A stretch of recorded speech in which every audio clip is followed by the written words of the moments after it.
কারিশমা গো, মওলার কারিশমা বুঝাবো দায়। নদীর খুলবে অকুল করে, এই তো নদীর খেলা।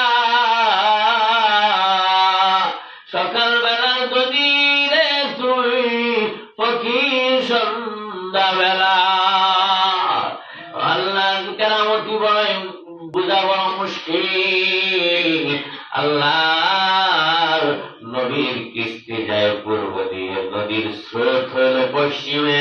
ওই যাইতে যাইতে ফেরাউনের গাড়ে ওরে যেন বাঘের ভয় এখানে বলে রাত হয়। ওই ফেরাউনের গাড়ে গিয়া যখন ওই সুন্দর কিস্তি দেখা যায়, আসিয়া ডাক দিয়া দেখে যে গাড়ির মধ্যে এরা কি আইলো। বলে যে ওই উজির লাগিয়া দেখে, ও ম্যাডাম গো, অনেক সুন্দর একটা ফুটফুটে বাচ্চা। বলে কি কও, আমার তো কোনো বাচ্চা বাচ্চা নাই। লও তাড়াতাড়ি লও, বাচ্চাটা এত সুন্দর। বাচ্চারা নিয়ে আসছে গো, বাচ্চারা নিয়ে আসিয়া অনেক পুলে ধরিয়া আদর করে, আসিয়া অনেক মহব্বত করতেছে। এত সুন্দর বাচ্চা আর জীবনে কখনো দেখি নাই, আর কোন সময় দেখি নাই গো। বাচ্চারা আমার বড় পছন্দ হয়েছে, এটা আমি দিব না, এটা আমাদেরই বাচ্চা।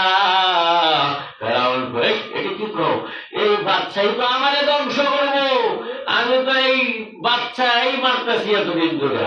বাচ্চা মারতেছি দূর কপাল কোরআন করেন, কপাল কোরআন তোর মতো কপাল কোরআন নাই। এত বছরে একটা বাচ্চা তোমার হয় নাই, তোমার মানুষ আটকোরা কয়। তোমার কোনো বাচ্চা নিঃসন্তানই, তোমার কোনো বাচ্চা নাই, তোমার কোনো সন্তানাদি নাই। তুমি বাচ্চা ধরিয়া ধরিয়া লক্ষ লক্ষ শিশুরে মারো। বলে যে আজকে এই বাচ্চারে তুমি একটা টোকা দিতে পারবে না, এইটা আমার বাচ্চা, আর এটা আমি পালবো। মানুষ মনে করবে এটা আমাদের সন্তান। আসিয়া আসিয়ার মন গলায় দিছে। আসিয়া বাচ্চাকে আদর করে, বলে বাচ্চা ঠিক আছে, আমি একটা পরীক্ষা করাম। এই বাচ্চা যদি পরীক্ষায় ওই তোমার দিকে হয়, তাহলে বুঝবো যে ঠিক আছে এটা আমার শত্রু না। আর যদি পরীক্ষায় উল্টা পাল্টা করে, তাহলে এটা আমার শত্রু। বলে যে কি পরীক্ষা? বলে একদিকে স্বর্ণ রাখবো আর একদিকে আগুন রাখবো।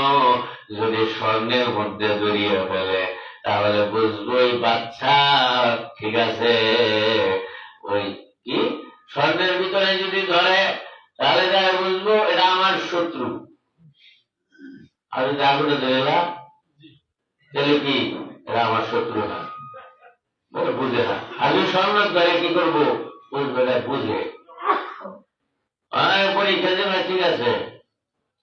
ওই বাচ্চা তো আগুনে বেশি ধরে, ঠিক আছে, আগুন দেখলে ধরতে চায়, স্বর্ণ ফিরে এসেছে বাচ্চাকে বুঝে।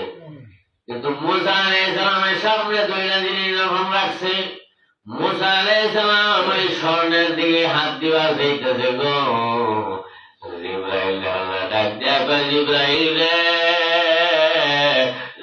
যা রে, আমার বন্ধুর হাতটা সরাইয়া আগুনে ধরাইয়া দিয়ে। বলে জিবরাইল আসিয়া আল্লাহর কুদরত বুঝা বড় দায়ী গো। জিবরাইল হাতটা সরাইয়া আগুনে ধরাইয়া দিছে।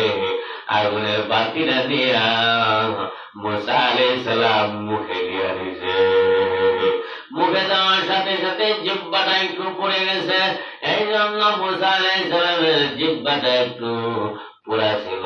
বলে যে যার বলে মুসা আলাইহিস সালাম একটু থেতা আছেন, বলে যে একটু জড়তা আছেন মুখের মধ্যে। আল্লাহ রাব্বুল আলামিন মুসা আলাইহিস সালামের জড়তার কারণে মুসার ভাইকে আল্লাহ রাব্বুল আলামিন নবী হিসাবে কবুল করছে। قال رب اشرح لي صدري ويسر لي امري واحلل عقدة من لساني يفقهوا قولي। আল্লাহ রাব্বুল আলামিনের কাছে বলছে, আল্লাহ আমার মুখের মধ্যে জড়তা, আমার মুখ আমার জবান তুমি কি করে দাও, হইলে তুমি স্পষ্ট করে দাও। আন্নালে হারুন আখিসদুদ বিহি আজরি, আন্নালে হারুনকে তুমি নবী বানায় দাও। সুবহানাল্লাহ। আল্লাহ রাব্বুল আলামিন হারুন আলাইহিস সালামকে তার ভাইকে সহযোগী হিসেবে